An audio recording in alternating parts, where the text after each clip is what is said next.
नजर हमारी लगातार बनी हुई, लेकिन साथ ही तीसरी प्रमुख खबर का भी रुख कर लेते हैं अंतर्राष्ट्रीय जगत से। ये तीसरी प्रमुख खबर, जहां आपको बता दें कि कनाडा के नए प्रधानमंत्री मार्क कार्ने ने देश में मध्यावधि चुनाव कराने का ऐलान कर दिया है। दरअसल कार्ने ने अचानक से 28 अप्रैल को देश में चुनाव कराने की घोषणा की है। मार्क कार्ने ने जस्टिन ट्रूडो के पद से हटने के बाद कनाडा में प्रधानमंत्री का ये पद संभाला। और दरअसल प्रधानमंत्री मार्क कार्ने का यह फैसला अब ऐसे समय पर आया जब कनाडा अपने पड़ोसी देश अमेरिका के साथ ट्रेड वॉर से जूझ रहा है। तो वहीं अमेरिकन राष्ट्रपति डोनाल्ड ट्रंप कनाडा को अमेरिका का 51वां राज्य बनाने की भी बात कह रहे हैं। मार्क ने चुनाव कराने की घोषणा के साथ ही यह भी कहा कि डोनाल्ड ट्रंप हमें तोड़ना चाहते हैं। तो वहीं उन्होंने टैरिफ वॉर को सबसे बड़ा खतरा बताते हुए कहा है कि ट्रंप से निपटने के लिए मजबूत जनादेश जरूरी है। अब लिबरल पार्टी और देश के नागरिकों की उम्मीद है कि आर्थिक मोर्चे पर उनके काम के लंबे इतिहास की वजह से वो देश में आर्थिक स्थिति में सुधार कर सकते हैं। करेंगे चर्चा उसको लेकर, लेकिन उससे पहले आपको बताते हैं कि चुनाव आखिर कब होने हैं और इसके पीछे की क्या वजह बताई जा रही है।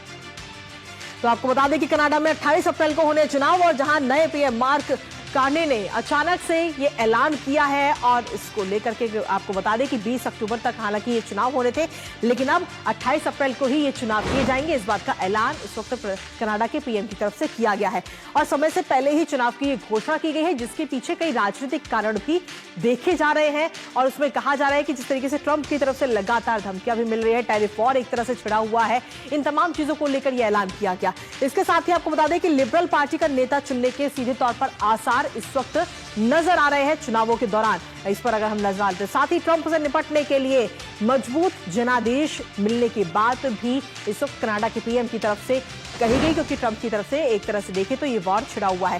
साथ ही टैरिफ वॉर का मुंहतोड़ जवाब भी दिया जा रहा है। मध्यावधि चुनाव की अटकलों का जो दौर था वो अब खत्म हो चुका है। हालांकि अक्टूबर तक की बात थी चुनावों को लेकर। अब नई सरकार ट्रंप की धमकी का मुंहतोड़ जवाब देगी। जो भी नई सरकार चुनकर आएगी कनाडा में, वो अब मुंहतोड़ जवाब देती हुई नजर आएगी। कई देशों के साथ अपने रिश्तों की समीक्षा भी अब कनाडा आगे आने वाले समय में करता हुआ नजर आएगा। हमारे साथ हमारे सहयोगी अखिलेश इस वक्त जुड़ रहे हैं, सीधा उन्हीं का रुख करेंगे।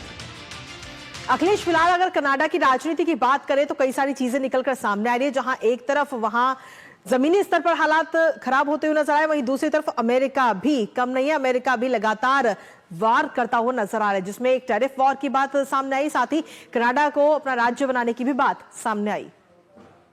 देखिए, निश्चित तौर पे कनाडा के राष्ट्रपति जो अमेरिका के राष्ट्रपति डोनाल्ड ट्रंप है, उन्होंने जब से उन्होंने सत्ता संभाली है, कनाडा पर उन्होंने लगातार इस तरह के प्रहार किए हैं, जिससे कि लगता है कनाडा का जो अपना राष्ट्रवाद है वो काफी आहत हुआ है। और जस्टिन ट्रूडो हालांकि पहले से ही कमजोर चल रहे हैं, लेकिन ट्रंप के साथ जो उनकी टकराहट बढ़ी, जस्टिन ट्रूडो ने रिजिग्नेशन करने की घोषणा की और उनका रेजिग्नेशन जब पार्टी ने एक्सेप्ट कर लिया, उसके बाद मार्क कार्ने जब प्रधानमंत्री बने तो उन्होंने एक टफ स्टैंड लिया है, एक क्लियर कट स्टैंड लिया है। हालांकि वो राजनीतिक नहीं थे, लेकिन जिस तरीके से उन्होंने चुनाव की घोषणा कर दी है, इससे साफ साफ लगता है कि उन्होंने अपने राजनीतिक पत्ते बहुत ही सोच समझकर खेलने शुरू कर दिए। उनको एक तरीके से कहें कि अर्थशास्त्र का काफी अनुभव है, ये बैंकर रहे हैं, कनाडा में भी रहे हैं, लंदन में भी रहे हैं, अमेरिका में भी रहे हैं।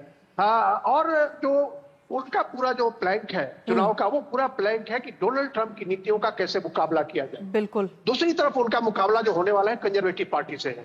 कंजर्वेटिव के पार्टी के जो नेता है पियरे का कहना है कनाडा फर्स्ट। अब कनाडा फर्स्ट में उनका जो पूरा प्लान है वो है कि कनाडा में जो लोगों के रहन सहन का स्तर, कनाडा में जो महंगाई बढ़ रही है उसका स्तर, उसके बाद कनाडा के लोगों के अंदर जो एक प्रॉस्पेरिटी की भावना है उसको बचाना। लेकिन उनकी जो सबसे बड़ी समस्या ये है कि डोनाल्ड ट्रंप जो आमतौर पे आइडियोलॉजिकली लिबरल पार्टीज के खिलाफ स्टेप लेते हैं, जैसे ब्रिटेन में वो लेबर पार्टी के खिलाफ लेंगे, उसके बाद कनाडा में वो कंजर्वेटिव पार्टी के पक्ष में लेंगे। तो अगर ऐसा वो पक्ष लेते हैं तब उनके लिए परेशानी होगी, क्योंकि लिबरल पार्टी का जो पूरा अभी सपोर्ट बेस है, सपोर्ट बेस अचानक काफी बड़ा है।